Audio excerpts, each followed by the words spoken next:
I don't know, if an adult was to say something like this to me, I might not be too kind to them. But understanding who my child is and who he truly is, not the moment, because that's just a moment. And that's another thing, as parents, we gotta stop attaching ourselves to the moment. I gotta remind myself too, don't attach yourself to the moment. There's a whole human here, you know what I mean? Like I said, 95% of the time he's very relaxed. So I got upset, he got upset. That person.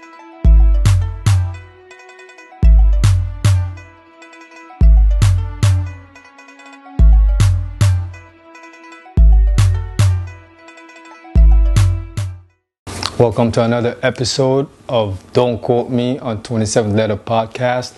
My name is Landry Onigbinde Bay. You already know. Today we're talking about repairing relationships, the importance of it. You know, I didn't grow up in a household where this was really demonstrated, and it affected me as a young adult, you know, even as recently in the past 5 years. You guys already know my situation with my father. I don't speak to him, you know.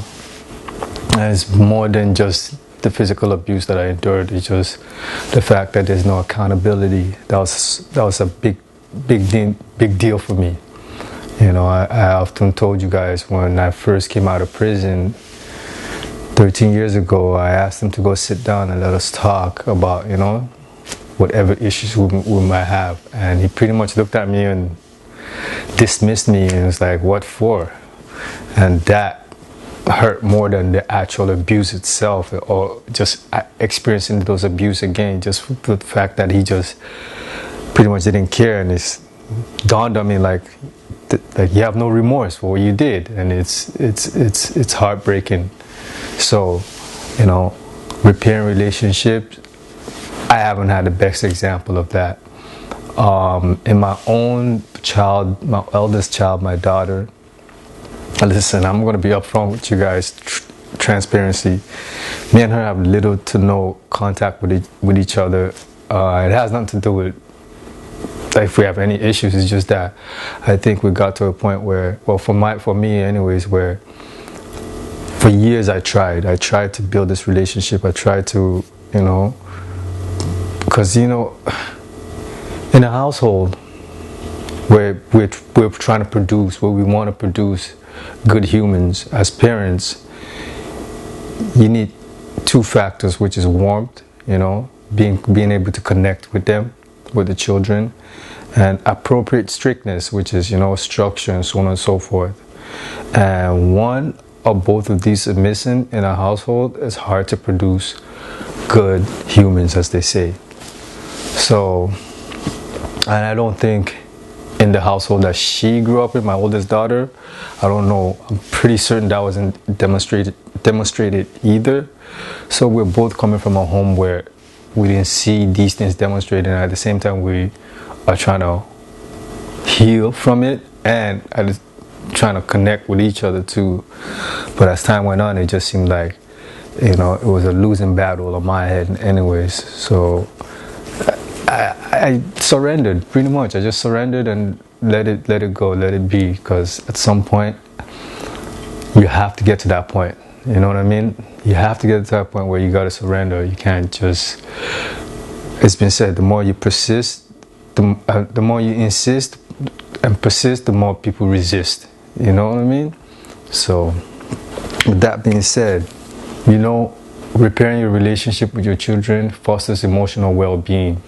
Children who have parents that are able to do this have a great outcome and outlook on life, where they're able to have better mental health and higher self-esteem. Trust and security. Repairing relationship builds a trust and security with your children. When children feel heard and understood by their parents, they're more likely to develop positive attachments. Repairing relationship builds trust and security within the parent-child bond. When children feel heard, understood, and supported by their parent, they are more likely to develop secure attachment styles. Listen, I treat my children the same way I would like to have been treated as a child. It's not like rocket science for me. So when I get into a situation with my child, it all comes down to, I gotta ask myself, what would I want if I was the child? What would I want my parent to do if I was the child? And I keep it that simple, you know.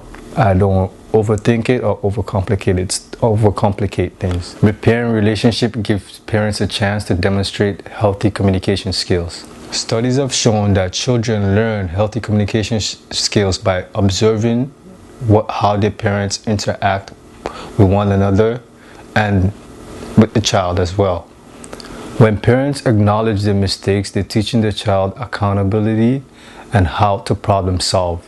These are things that is important as parents that we demonstrate to our children. Often as parents we try to hide the conflict from our children that we are having with our partner, which is their mother or their father. And personally speaking, it's okay. It's okay because they're going to have conflicts with other people in life too. So these are the things you need to demonstrate for them so they're able to apply it in life, whether it's through their own personal relationship or just in society in general. And you don't want to have a situation as a parent where, you know, you're too timid or too scared or fear abandonment because you don't want to have hard talks or discipline your child when it's appropriate. Because these children, again, if you don't demonstrate this later on, when your child needs to have some hard talks, they're going to be reluctant to do it because it wasn't demonstrated when they were young. And on the other hand, you don't want to be coming down too hard on your child where it leads to alienation. So there's a fine balance that you got to do as a parent to repair and restore relationships, you know. Repairing relationship can positively impact children's behavioral adjustment. Having this type of a positive relationship with your child will lead to you becoming good friends later on, which is what your child is going to need as an adult. Because a lot of times we as parents forget what it was like to be a child. So it's important that we understand, yes, we're very hands-on between the age of 0 to 12. We're very hands-on. We tell them don't do this, don't do that, and we pull them back when we need to. But when they become teenagers, young adults, we have to let go of the steering wheel. We have to give them the rein of freedom to realize the consequence of their actions or choices, whether positive or good. That's why the first 12 years is important, where we teach them consequences of their actions, whether positive or negative. You know what I mean? So when they do things that are positive, we also, point it out just as much as we point it out when they do things that are quote unquote negative. But as teenagers, now we got to remove the training wheels and allow them to face the consequences of their actions. And that's very difficult for a lot of parents, we just want to protect them and cuddle them, but actually we're doing them a disservice doing that. We got to allow the children to spread their wings to truly grow and be able to fly.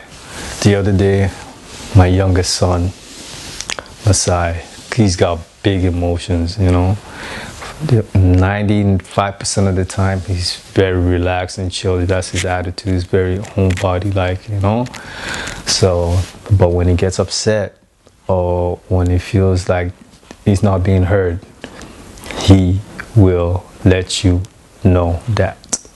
And I allow him for that. I allow that for him, especially for him. He needs to be able to express himself, because I don't want anything bottled up with him. I don't want anything bottled up with any of my children. So I rather deal with it than suppress it. So he got upset about something in regards to, I don't think he was being heard, or some misunderstanding, and he really blew up. And he said some things where it was like, as a parent, I'm like, I don't know, if an adult was to say something like this to me, I might not be too kind to them. But understanding who my child is and who he truly is, not the moment, because that's just a moment. And that's another thing, as parents, we gotta stop attaching ourselves to the moment. I gotta remind myself too, don't attach yourself to the moment. There's a whole human here, you know what I mean? Like I said, 95% of the time he's very relaxed. So I got upset, he got upset, that person, and somebody else got upset, you know. It was just not a good feeling, you know. So for about a day or two, I really didn't speak much, you know. And in that time, because of who he is, once he calms down, he's trying to warm up to me. And again, because these things were not demonstrated to repair, he is so much more equipped with repairing relationship, like instinctively, you know. It's just in him to repair relationship, and that much I appreciate with him. So it's gonna make it easy to kind of grow with him and to understand him as time goes on. And I had to get out of my own head, you know. I really did. I had to get out of my own head, overthinking why, what not, and what he said, so on and so forth. Where I was like, you know what? Again, it goes back to, what do I want? How would I want it to be? How would I want it to have been treated as a child? You know what I mean? How? So I sat down with him. I spoke with him. First, he lost some privileges, obviously, because, you know what I mean? We're not going to tolerate any type of, you know what I mean, disrespect in no shape or form. So he lost some privileges, but in doing that, I also spoke to him, which is something I think parents need to understand. It's not so much about the consequences, it's the talk after the consequences. That's the bridge, that's the warmth that we talk about. Okay, the structure is the discipline, but that warmth and connect, when you connect, get down to the eye level and talk to them, you know. So spoke to him, and you know, we've been groovy ever since. And it's not always smooth, but we're developing a foundation of knowing that, you know, no matter what happens, we could come back and kind of go back to the drawing board together, you know. And to be quite frank, repairing relationship is going to help your children school grades. How they perform in school has an effect on how they've learned to repair relationships, you know what I mean? Children with supportive parents have high academic grades, you know. Let me repeat that.